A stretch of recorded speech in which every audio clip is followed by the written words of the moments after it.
Hey Libra, welcome to your first reading for 2021. How are you? Actually, it's not the first. I did your morning musing this morning. So if you haven't seen that yet, it's a new feature I added where I do my morning readings. I've been doing it for years and years, and I thought for the new year, why don't I invite you behind the scenes so you get a sneak peek. I'd say about 75% of the time, the readings in the morning kind of show up in the energy of the reading I do later on, but not always, right? So check it out. There will be, if you missed it, there will be a little box that pops up at the end of this video, and you can just click it. It's right on the left-hand side of your screen. Just tap it, and it'll take you straight to that little morning musing. They're short little readings with no extendeds. It's just, you know, I just figured, like, I always talk about, oh, that showed up in the morning and this showed up in the morning. And then I thought, well, maybe I should show you those readings. Okay, so this reading, though, is a fuller spread for Libra, Sun, and Rising. It is a general reading for the collective, so it may not resonate for everyone. Just take what speaks to you, leave the rest. As always, feel free to flip the energies around from how I'm laying it out. If it suits your storyline, as long as it aligns, then it's probably your message. Pulling two cards, one for Divine Masculine, one for Divine Feminine from Spirit Animal Oracle. The masculine gets card 52. 5 and 2 is 7, right? Think 7th chakra, your connection to your higher self. It says scarab, beetle, spirit, magic works through you. 7, that highly spiritual number. Scarab, beetle, magic works through you. Might have something going on here, masculine. Feminine gets card 13, canary spirit. Sing your own song, Libra. How appropriate. Sing your own song. I love the little crown on his head. So there might be something here connected to this morning with the canary, because it was about taking action, yes, but about speaking your truth. Okay?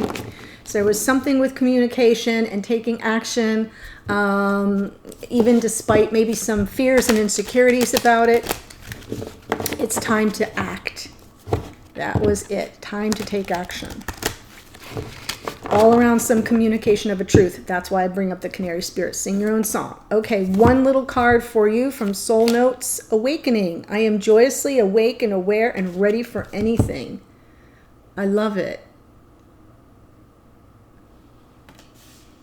Kind of like that, the scarab beetle spirit, magic works through you, and awakening. It's just the number 7 that's getting my attention there. And so there may be something happening here with the Divine Masculine's energy of spiritual awakening.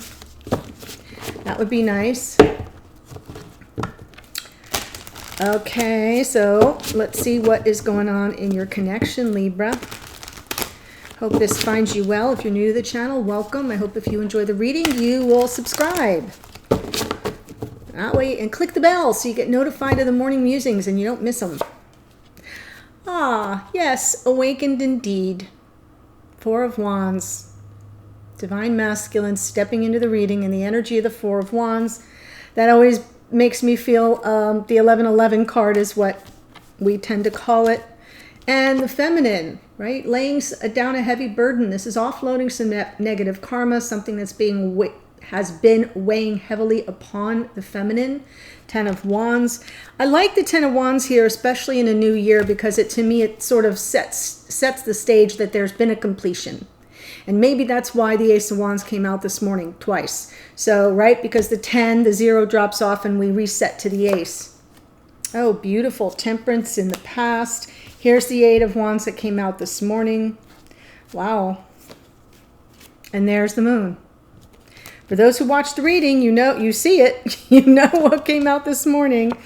6 of Wands. In the past for the feminine, present experience, Chariot, moving forward victoriously. Ready to move forward with who? With the soulmate. So beautiful. 2 of Cups.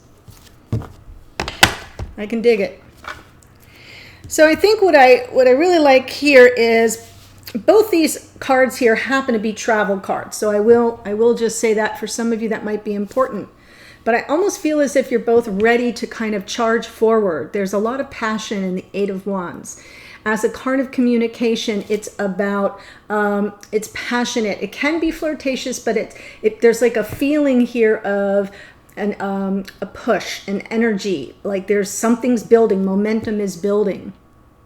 So I like that. Momentum is building. Where you're headed, I'm not sure, because for the masculine in the future, there's some uncertainty, maybe a little fearful, some insecurities potentially being triggered. The moon also sometimes is about illusion, things not being as they seem, or not seeing the full picture somehow. But in the past, temperance, very patient. There's divinity in the wisdom of the temperance card. There is that energy of understanding the value of self-control and self-restraint and pulling back and allowing things to kind of come into flow. So it's different. It's a different kind of patience card. It's a little bit higher in terms of the guidance that's coming in. For the feminine in the past, Six of Wands, another victory card. This is about making peace, resolving, reconciling differences, something that is a win-win situation, and now is ready to lay down the burden of whatever that was about. So it's almost as if whatever needed to be made right, it's complete. And now there's a readiness to move forward victoriously, and we've got the Two of Cups. So, very nice. I've got the barking dog in the background. Sorry about that. I can't catch a break. It's either the the long guys or Amazon knocking at the ringing the bell. The dog.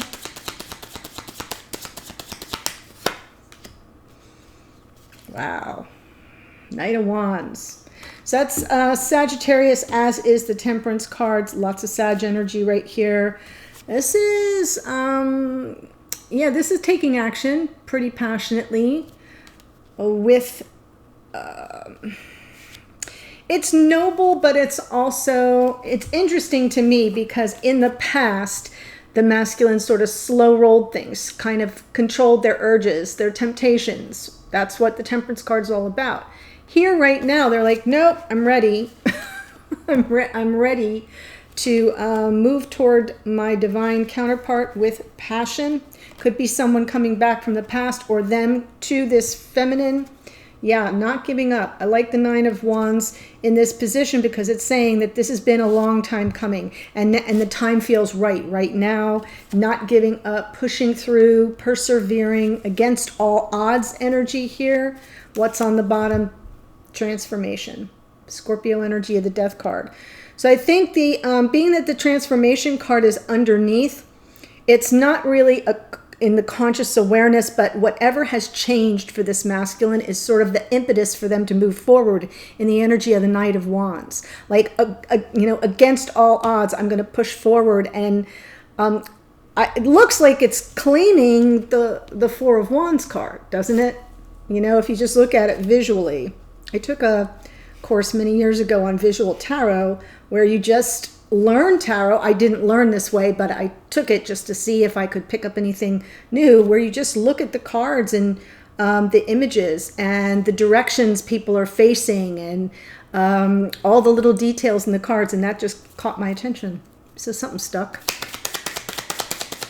Temperance in the past. See wisdom in the patience, because there was going to be a big payoff. So I feel this is that rainbow of the joy, the love, the fullness of emotional contentment, the happily ever after. And I feel in the past, the divine masculine had an absolute understanding that it needed to be just the right timing, just the right energy, so sort of kept themselves in check. Around a Queen of Pentacles. I love the Queen of Pentacles.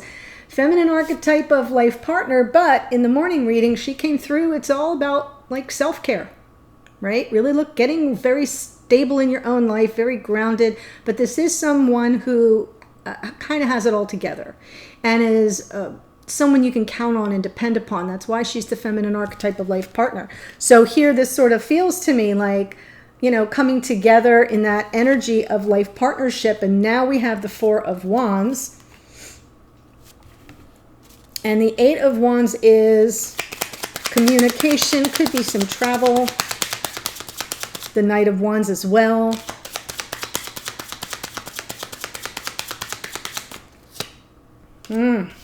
Oh, okay. So the communication is about something that was either,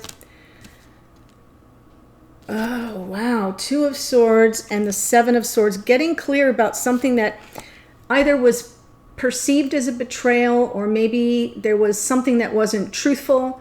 I feel like it needs to, the air needs to be cleared. The getting clear here, the Two of Swords, going within to get the clarity around the truth, the meaning and the purpose of a decision that has to be made and how you're going to proceed. But I feel almost as if this masculine is trying to clear up something and communicate about what may have been a misunderstanding, or if it wasn't a misunderstanding, it's something that needs to be made right. Wow. One more on top for that, right, with the Lovers. It's about making a choice. Both of these cards are cards of choice. The Lovers, Gemini energy here, but I feel as if the communication, this masculine is ready to return now, communicate about the transformation, maybe saying, whatever wasn't on the level, whatever went on that was perceived as something that wasn't on the level, whether it was duplicitous or a little, you know, sometimes the Seven of Swords is nothing more than someone who just kind of does what they want to do, regardless of the consequences. They'd rather ask forgiveness than permission kind of energy. And there may have been something that happened that this masculine now wants to communicate about, but they're really doing the inner work to figure out, how am I going to proceed with this? Crossroads energy in the Two of Wands also. And yeah, what's the crossroads? I need to make a decision here. I need to choose this partnership or just keep moving forward. Lovers, union, reunion. I'm feeling reunion here with that Knight of Wands. The Moon in the future. It's very possible that their fears may hold them back. Yeah, they're going to be afraid to communicate. So there's a readiness right now, at least to the degree that the thought is being given to it. Really like a deep inner kind of connection with their own truth about what went on and how they're going to move forward to communicate about it. It is surrounding a very beautiful, dynamic couple here, the Lovers, the twins. And I think in the future, they're going to be a little bit timid, right? Emotionally overwhelmed. Wow. Confused. What's on the bottom? Chariot. I do feel they're going to get beyond it, because the Chariot underneath, it's like what's pushing them forward from their psyche is like, I want to be victorious. I want to kind of move forward and get beyond the uncertainty, the fear, there's illusion here in both the Moon and the Seven of Cups. So that's a little bit concerning, that they may feel like, has this all just been an illusion? And it's causing them some confusion and uncertainty, triggering insecurities, but it all stems around this communication. I do feel it's communication. Ten of Swords, feminine's like, I'm ready to like offload all this negative karma. With the King of Pentacles. So now we have a King and Queen of Pentacles. And the Temperance card. You guys are so mirrored, it isn't even funny. Waiting for the right time, the patience, the Temperance card, everything, right? The Ten of Wands is almost as if to say, yeah, I'm over all of it. I don't want to carry this anymore. It's been weighing on my shoulders forever. But the Temperance card reminds you that there's wisdom in the patience and understanding that when the right time presents itself to offload any negative karma, either about a King of Pentacles or with the King of Pentacles, that when the time is right, it will present itself. King of Pentacles, Taurus, Virgo, Capricorn, or because I'm seeing a King and Queen here, it feels as if this is a couple who is perceiving the energy. One or both of you are perceiving the energy as this is a committed connection. Underneath is the Ace of Wands that came out this morning. So that's the action card. That is the yang energy of Ace of Wands, a divine gift of inspired passion. Boom, reignite the torch of passion and let go of everything else that was weighing you down. But there's something here about the timing. Temperance, the patience, allowing all the energies to kind of come into flow. In the past, Six of Wands, King of Wands. I see it, I want it, I claim it, it's mine. Wanting to make peace with that person. Just the object of their desire, meaning the feminine's desire. Someone very alluring, attractive, big personality, the kind that gets your attention when they walk in the room, you know?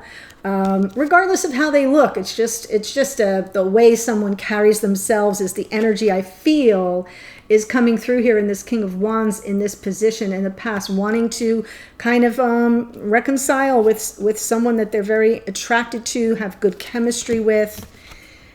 Nine of Cups. That would be like emotional fulfillment, contentment. What's on the bottom?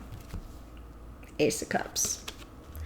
So the Nine of Cups is sort of almost to say, if I could have this reconciliation with this King of Wands, Aries, Leo, Sagittarius energy, and the King of Wands, like that would be my wish fulfilled. That would leave me feeling very satisfied and content on an emotional level, because this is the keeper of my heart. This is my one true love. This is a divine gift of love. So I kind of feel like this feminine really wanted to clear the air right now, just ready to offload all the negative energy that came before. Chariot, let's move forward.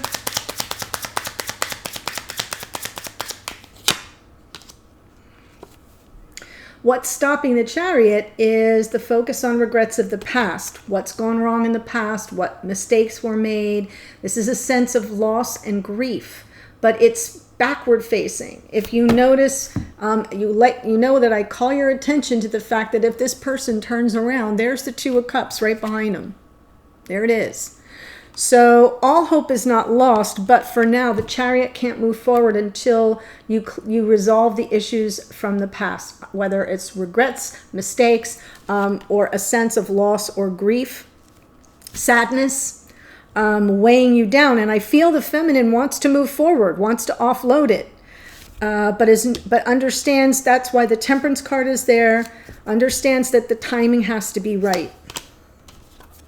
Manifesting the clearing of the air here, manifesting the forward motion of the Chariot, Virgo and Gemini in the Magician, and what's on the bottom? Five of Pentacles.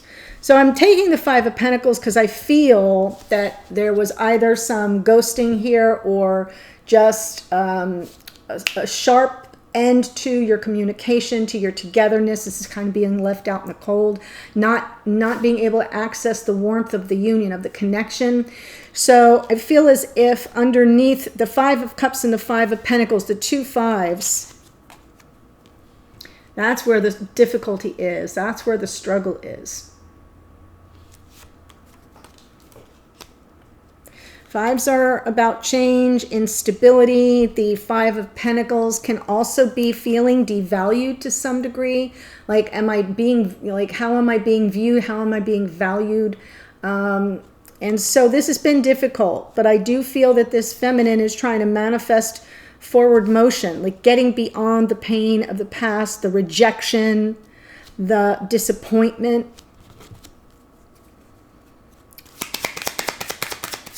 Ending that cycle, Ten of Wands. It's been a burden. Two of Cups in the future. Five of Swords, that's not good. Page of Wands, and underneath, Nine of Pentacles. So I do sort of feel for the feminine in the future. What do we have here? This is a card of winning at all cost. It's an unfair fight. It can feel manipulative. It can feel a little gaslighty. It can feel like sabotage, right? Feeling set up, or something interfering, or someone interfering with this connection, with the Two of Cups. The Page of Wands is, to me, more energy of sort of, I mean, I know that the pages are good because they're kind of initiators, but sometimes the Page of Wands on top of this Five of Swords is just about somebody who's self-serving, right? Who isn't really playing fair. And then underneath we have the Nine of Pentacles, which is a single person, right? So I have a feeling that if and when this masculine returns, the communication may be a little bumpy, and as a result, the feminine may just feel like, you know what, I think I just need to stay on my own and figure this out on my own. It may just be that that someone's in the way. The Five of Swords does feel like interference. The Five of Wands is definitely interference, but the Five of Swords, it's like a head game. Not a great energy. It's a head game by somebody who's kind of self-serving. So the Nine of Pentacles is, to me, a hint. Since it's underneath, it's as if what goes down in the future is confusing and overwhelming and triggers insecurities for the masculine, even though they want to move forward. And the feminine is like, you know what, I don't want to be played here. I'm just going to stay on my own. So I want to take it to the extended and see what you need to focus on, Libra. The extended, the link is below in the first or second sentence of the description box. And I'm going to do the same kind of spread I did in the morning. So I'm looking at the issue, the situation, or the energy you need to focus on. Doesn't matter, you know, if you focus on it by yourself, that's fine. The block, the challenge, or the dynamic between the two of you around that issue, and what you can do about it, or what you can expect to come of it. And I'll clarify all that. I'll also pull some messages you want to send each other, something you'd like each other to know. That's always interesting. And a card for you, Libra, from your higher self, Spirit of the Universe. Let's see what your spiritual team has to say today. And then the outcome position, what can you expect going forward? How might things evolve? So I hope this helps. I'm looking forward to seeing you there in just a second, or I'll see you on a future reading. Take care, Libra.